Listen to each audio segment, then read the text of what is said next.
Sometimes a person's life can seem very quiet from the outside. It's as if they are simply counting the days, passing the time, living far away from the world. But every silent life is not necessarily an empty life. Mats Steen was a young man living in Norway. He was born with a severe and incurable disease. That disease weakened his body as the years passed, taking away his mobility one by one. Over time, he became confined to a wheelchair, having to meet even his daily needs with the help of others. The real world was becoming a shrinking space for him. His body was now a prison that held him captive. His parents would look at their son and think with sadness, "Our son is leaving this world without experiencing anything." He had no friends, no partner to hold his hand, no memories of running or wandering. To them, Mats was a quiet, withdrawn young man living in solitude. But they didn't know that Mats had another life, another world that they couldn't see, but that he was living in. The moment Mats sat before his computer, he entered a space where physical limitations did not exist. That world was not just a game to him. In the online world of Warcraft, he was a hero named Ibelin Redmore. As Ibelin, Mats was strong, agile, and free. This young man who couldn't take a step in the real world could travel miles in the digital world. Mats, who couldn't hold anyone's hand in real life, touched the hearts of dozens in this world.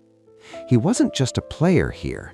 He was a friend, a confidant, and sometimes a guide to others. People talked to him, shared their troubles, and received support from him during difficult times. There were those who didn't know he was ill, and those who knew and accepted him as he was. Here, Mats existed not through his body, but through his thoughts and actions. While his body faded a little more each day in our world, he was a shining star in the other.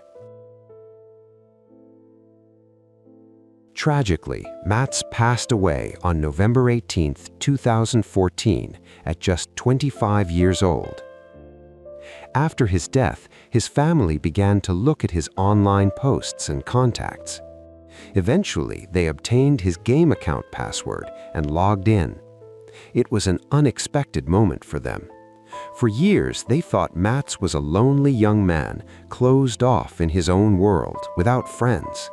In their eyes, Mats was quiet, distant from communication, and isolated from life.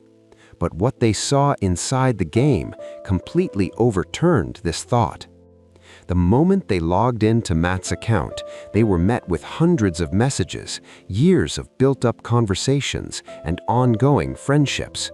People were writing to him, asking how he was, sharing memories, and expressing the pain of losing him. In that moment, his family realized that Mats had never been alone. His friends were simply in another place, in another world. For his parents, this was a comfort and a belated discovery. They were just getting to know a life their son had lived for years, one they had perhaps never seen. Mats had written what he couldn't say, traveled where he couldn't go, and touched people with words when he couldn't touch them physically. It became clear then that Mats's life was not as narrow or silent as it had appeared.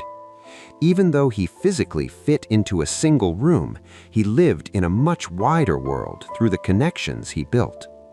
People from all over the world shared their memories of him, telling how his words and actions had left a mark in their lives. Mats held an invisible but deep place in their lives.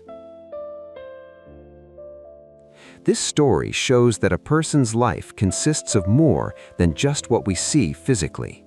Sometimes someone living alone in a room can exist in another place, in a world full of people.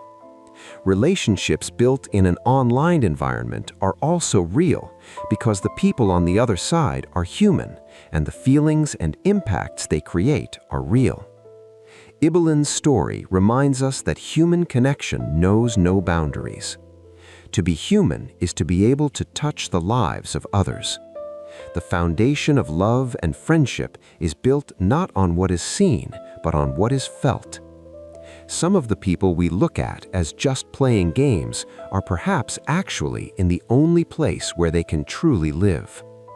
Maybe for them, that screen is not just entertainment, it is a place where they are accepted, where they can be themselves, where they are free. There, it is possible to run, without hesitation, without feeling pain. No one is forced to change. Everyone is valuable as they are. Bonds are formed not out of obligation, but out of understanding. And for the first time, one realizes that existing and living are not the same thing. Thank you for watching.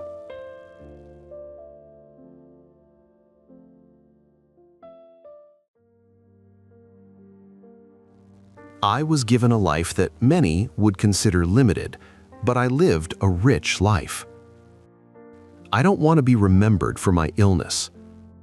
Remember me as the person I was. In the online world, I could be myself. In the game, I wasn't disabled. I had friends, real friends. Don't mourn for me. Celebrate the life I lived.